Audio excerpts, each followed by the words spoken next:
Hey guys, so today you and I are going to talk about universities. So let's get into it. So the question in question was, Frederick, is having a top university on their resume an indicator to a software's engineering skills? No, it's not. It's branding. It's the normal. It's the branding of the school that is tricking you into believing that the software engineer is good. The reality is that the the thing that usually people forget when they're looking at a brand is that the brand in of itself represents something, and when you don't, if you can't discern what the difference is between the thing that you are doing and the thing that the brand stands for and sort of what they're good at, it's very unlikely that then you will just be sucked into the general sensation you have of that this is an important brand or something like that. It's sort of how a lot of very stupid people take advice from celebrities. Not because the celebrities know anything about a specific topic, but you listen to them because they're famous. And they're famous for this other thing that had nothing to do with the thing that has nothing to do. Like, I mean, how some celebrities give you political opinions or things like that. These people know fuck all about it usually, but you listen to them as if their opinion is equal to that of experts. And the reason is because you're allowing your knowledge of that they're famous or like they're like that brand to cloud your judgment. Same thing with schools. The people who are getting into MIT and like all of these sort of things, right, guys? These are college kids who studied. Most of them never ever knew software development before they got into school. So the fact that they get into school and they finish the course means very little in terms of how good they are, because the programming that is taught at the finest universities on the planet is equal to everything that you are learning on the internet. And in practice, and it's impossible to say if you're going to learn there's no magical exclusive techniques to software development. It's like saying that if you went to MIT, then you're going to be a better software developer than if you went to some unknown college. That is absolute bullshit. It's complete and utter bullshit. It's just a mental trick that some people play on themselves because MIT is a prestigious school, and that only matters to people that have been convinced that that matters. But the thing that really matters is the student.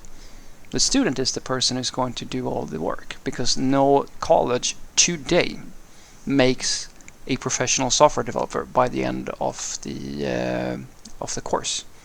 I have taken the courses at MIT and Stanford, like for as an example, and there are, I'm guessing now, very fancy other schools and so forth, and they are equal to that of colleges we have here in my region of the world and so forth and so forth. I'm not saying that every school is equal. That's not what I'm saying. I'm saying that it's a very big mental mistake to think that the school's well-known brand and prestige has any relevancy when you're evaluating the software developer. It's sort of the same thing as saying that, oh, this person used to work for this really, really famous company, therefore therefore they're probably good.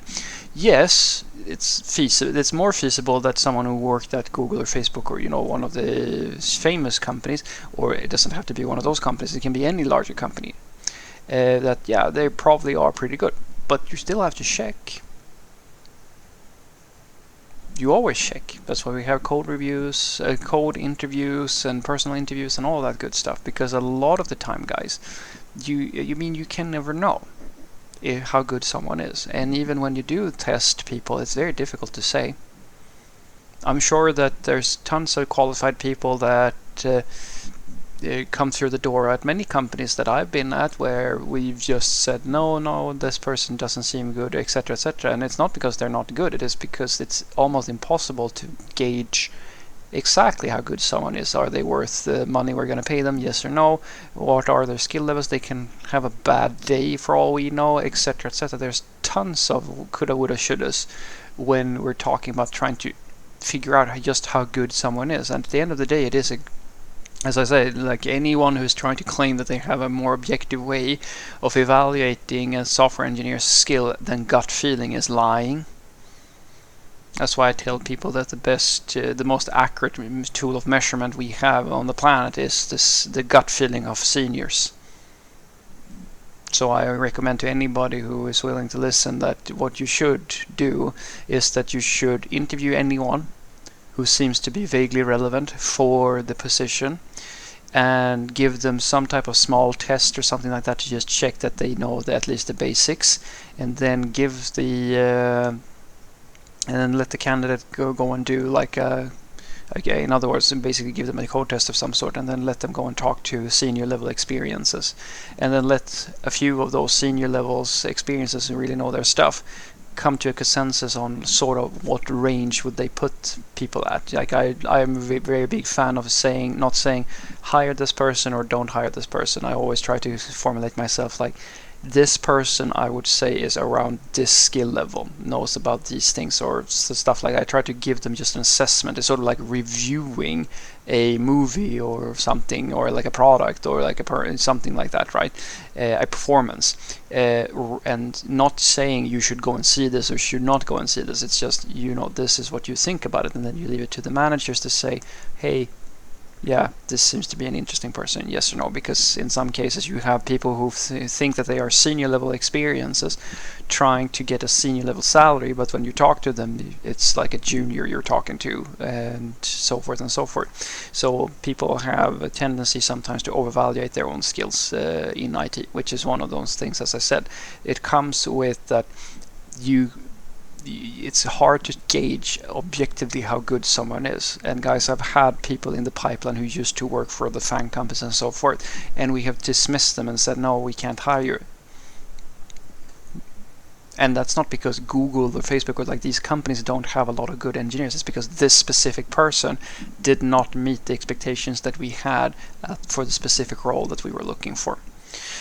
So what I want you to take away from this is that a nice and fancy university doesn't actually mean anything. I've only ever seen this mean something to cultures where they value appearances and very hierarchy-based systems, like the America and the UK and India and other places where there's this class, because it really is what it comes down to, guys. It is, in my opinion, at the very least, this is just me talking now, but usually societies that have a very hierarchy-based mindset think that a top university means that they're talking to a good person.